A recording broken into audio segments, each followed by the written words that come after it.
Hello friends, welcome back to Minty Lemon. எல்லோரும் எப்படி இருக்கீங்க? ரொம்பவே சூப்பராக இருப்பீங்கன்னு நினைக்கிறேன். இன்றைக்கி நம்ம என்ன செய்ய போகிறோன்னா சன்னா மசாலாவும் பூரியும் செய்ய போகிறோம். அதுக்கு ஓவர் நைட் சன்னா ஊற வச்சு எடுத்துகிட்டு ப்ரெஷர் குக்கரில் 2 விசில் வச்சு வேக வச்சு எடுத்துக்கோங்க. இதில் கொஞ்சமாக எண்ணெய் ஊற்றிட்டு வெங்காயம், பூண்டு, கறிவேப்பிலை இதை போட்டு நல்லா கொஞ்சம் வதக்கிட்டு, அது வதங்கினதுக்கப்புறமா ஒரு தக்காளி பழம் அதையும் கட் பண்ணி போட்டுக்கோங்க.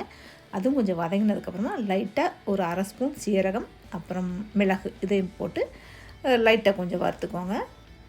இப்போ 2 ஸ்பூன் மல்லித்தூள், அதுக்கப்புறம் 1 ஸ்பூன் மிளகாத்தூள் இது நான் அதோட சேர்த்துக்கிறேன். சேர்த்து நல்லா வதக்கிட்டு சூடாறினதுக்கப்புறமா அதை ஒரு மிக்ஸி ஜாரில் சேர்த்து நல்லா அரைச்சி கொண்டு வச்சுக்கோங்க.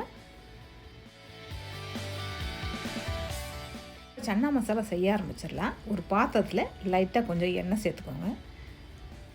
எண்ணெய் சேர்த்துட்டு அதோட ஒரு பட்டை, அப்புறம் கொஞ்சமாக சோம்பு இதையும் சேர்த்து அது வெடித்ததுக்கப்புறமா கொஞ்சமாக வெங்காயம், ஒரு 1/2 வெங்காயம் போதும், கொஞ்சமாக கறிவேப்பிலை இதையும் சேர்த்து லைட்டாக வதக்கி விடுங்க.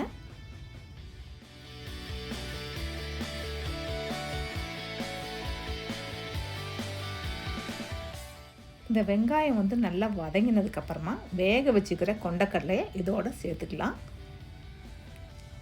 சேர்த்துட்டு கொஞ்சமாக உப்பு, அதுக்கப்புறம் கொஞ்சமாக மஞ்சள் தூள் சேர்த்து நல்லா கொஞ்சமாக மிக்ஸ் பண்ணி விட்டுக்கோங்க. மிக்ஸ் பண்ணிவிட்டு இப்போ நம்ம அரைச்சி வச்சுருக்கோம் இல்லையா மசாலா, அந்த மசாலா இப்போ இதோட சேர்த்துக்கலாம். சேர்த்துட்டு நல்லா கொஞ்சம் மிக்ஸ் பண்ணி விடுங்க.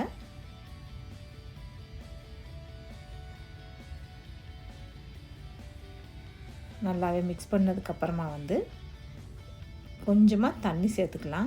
ரொம்ப தண்ணி வேண்டாம், ஏன்னா ஆல்ரெடி வேக வச்சு எடுத்துட்டோம். அதனால் கொஞ்சமாக தண்ணி சேர்த்துக்கிட்டு அந்த மசாலா பச்சை வாசனை போகிற அளவுக்கு கொஞ்சமாக தட்டு போட்டு மூடிவிங்க, வேகட்டும். அது கொஞ்சமாக வேகிறதுக்குள்ளே ஒரு ஜாரில் ஒரு 1/2 கப் தேங்காய், அதோட கொஞ்சமாக சோம்பு, அப்புறம் கொஞ்சமாக ஒரு 4 கிராம்பு இதை சேர்த்து நல்லா மையாக அரைச்சி எடுத்துகிட்டு வந்துடலாம். இப்போ நம்ம சன்னா மசாலாவில் ஊற்றின தண்ணியெல்லாம் இழுத்துருச்சு. இப்போ நீங்கள் அரைச்சி வச்சுக்கிற தேங்காய் விழுதை இதோட சேர்த்துக்கலாம்.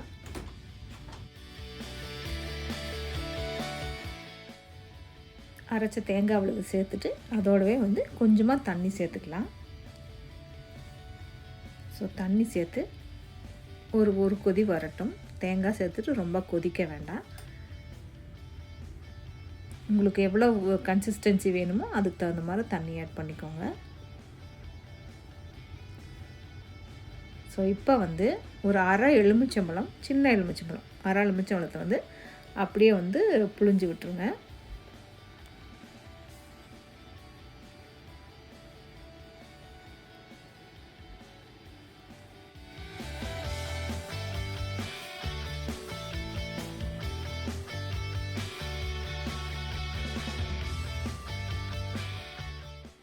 இப்போ ஒரு 1/2 ஸ்பூன் சர்க்கரை, அதை இதோடு சேர்த்துக்கிறேன். நீங்கள் சர்க்கரை சேர்த்தா தான் இந்த மாதிரி டிஷ்ஷெல்லாம் கொஞ்சம் நல்ல ஒரு ரெஸ்டாரண்ட் ஸ்டைல் வரும். இதோடவே நீங்கள் விருப்பப்பட்டால் கொஞ்சம் மெத்தி லீவ்ஸ் கூட, ட்ரை மெத்தி லீவ்ஸ் கூட கொஞ்சம் போட்டுக்கலாம். நான் இன்றைக்கி சேர்க்கலை. கொஞ்சமாக கொத்தமல்லி இலைகள் அதையும் தூவி இறக்கிற வேண்டியதான். நம்மளுடைய சன்னா மசாலா சூப்பராக ரெடி ஆகிடுச்சு. அடுத்தது நம்ம பூரிக்கு ரெடி பண்ணிடலாம். நான் மாவு ஆல்ரெடி பிசைஞ்சு வச்சுட்டேன். ஒரு 1 ஹவருக்கு முன்னாடியே பிசைஞ்சு வச்சுட்டேன்.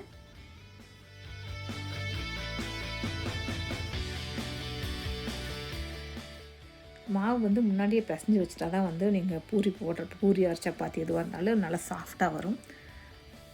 நான் தேய்ச்சி அப்படியே கொஞ்சம் எடுத்து வச்சுருவேன். அப்போ தான் டக்கு டக்குன்னு போட்டு எடுக்கிறதுக்கு ரெடியாக இருக்கும்.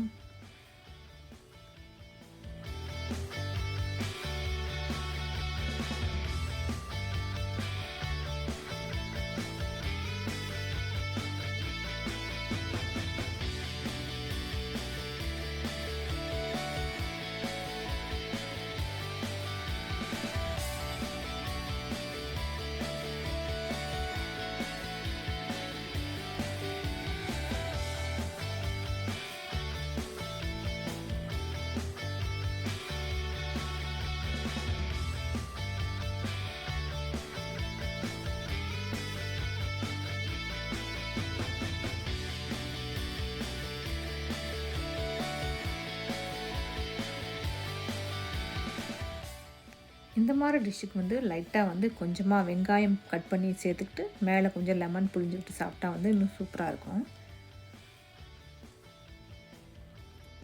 டேஸ்ட் ரொம்ப சூப்பராக இருக்குது. இந்த ரெசிபி நீங்களும் ட்ரை பண்ணி பாருங்கள். ட்ரை பண்ணி பார்த்துட்டு உங்களுக்கு இந்த வீடியோ பிடிச்சிருந்துச்சுன்னா லைக் பண்ணுங்கள், ஷேர் பண்ணுங்கள். மறக்காமல் மின்ட்ரி லெமன் சேனலுக்கு சப்ஸ்கிரைப் பண்ணுங்கள்.